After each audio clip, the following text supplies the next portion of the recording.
When the sun rose on the morning after the venture merged with the morning star, the crew expected a storm.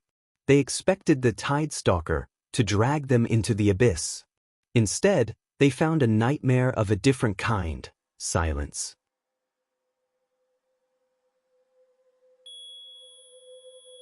Sarah, Andrew, get up to the bridge.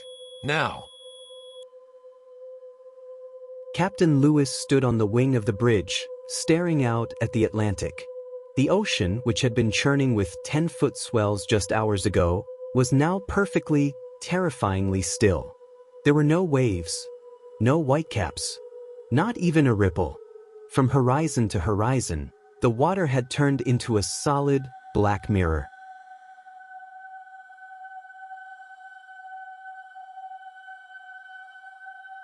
It looks like glass. Lewis, look at the sensor readings. The water temperature is dropping, but it's not freezing. It's changing its molecular structure. To test the surface, Andrew tossed a heavy steel wrench over the side. On any other day, it would have vanished with a splash. Today, it hit the water with a sharp clack and skittered across the surface for 50 feet before coming to a dead stop.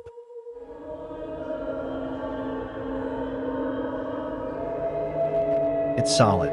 The ocean is solid, Cap. We're trapped in a desert of black glass.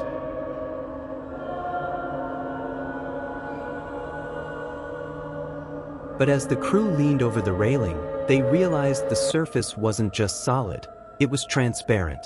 Below the glass, the water was crystal clear for hundreds of feet. And they weren't alone.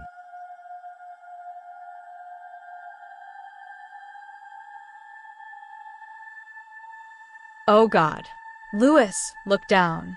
Don't look at the ship. Look at the reflections.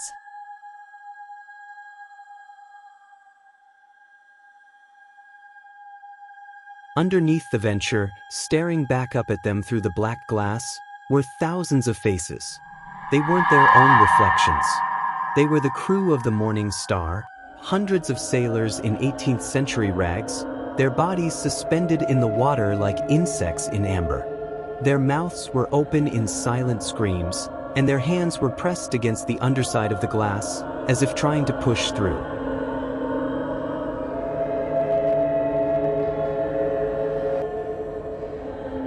This sea of glass wasn't just a trap, it was a window, and something was beginning to break it.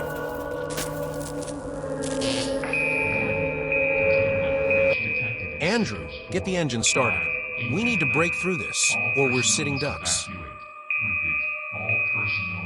I can't, Cap. The intake valves are choked with, I don't know what it is. It looks like black hair. The ship is being anchored from below. A massive figure suddenly appeared in the glass, starting from the hull of the Venture and racing toward the horizon. The sound was deafening, like 1,000 windows shattering at once. From the crack, a cold, black mist began to rise, smelling of ancient salt and rotted kelp.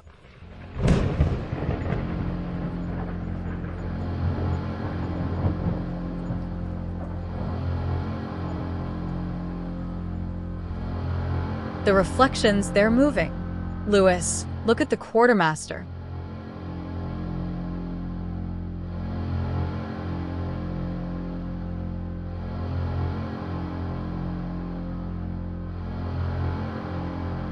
Below the glass, one of the 18th century sailors, Silas Thorne, the man from the logbook, turned his head. He looked directly at Sarah. Then he lifted a spectral hammer and swung it against the underside of the glass.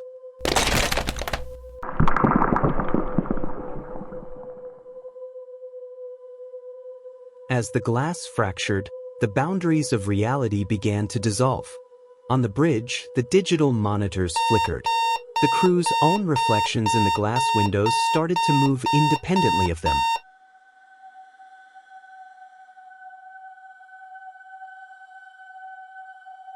Lewis' reflection said, You shouldn't have opened the book, Lewis. The tithe was never for the ship. It was for the souls.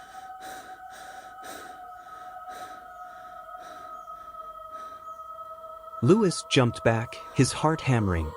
His reflection was still standing there, leaning against the glass with a cruel smirk that Lewis wasn't making.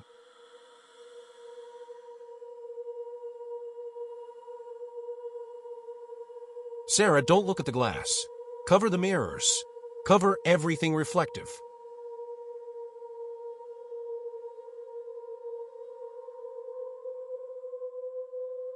But it was too late for Andrew.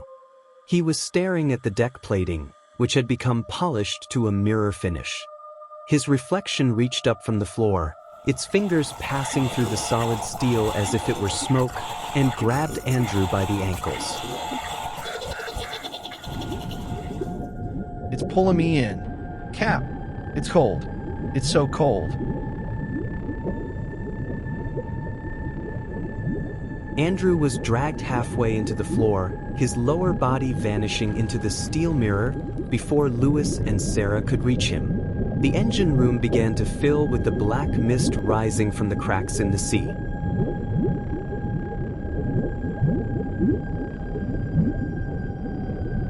The tide stalker, it's not under the water anymore. It is the water. The whole ocean is its eye, Lewis. It's watching us from every direction. Outside, the black glass began to vibrate. The thousands of sailors beneath the surface started rhythmic knocking, the same knocking Brandon had heard in episode 1.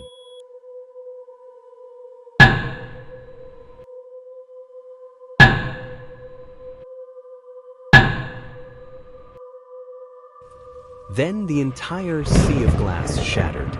The Venture dropped 20 feet as the water suddenly turned back into liquid, but it wasn't blue. It was ink black. And as the spray hit the deck, the crew realized something horrifying. Andrew, Sarah, speak to me. He looked at his crew. They were standing there, but they were silent. Their eyes were gone, replaced by the same hollow black pits Brandon had seen in the captain's mirror. And standing on the bow of the ship, dripping with black water, was the 18th century captain of the Morning Star.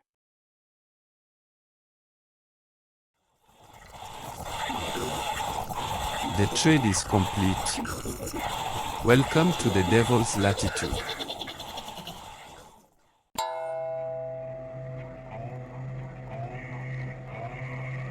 The reflections have taken over, and the crew of the Venture is no longer human.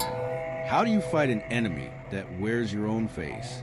Hit the subscribe button and turn on notifications for episode 5, The First Vanishing, where we find out what happens when the shadows start walking on their own.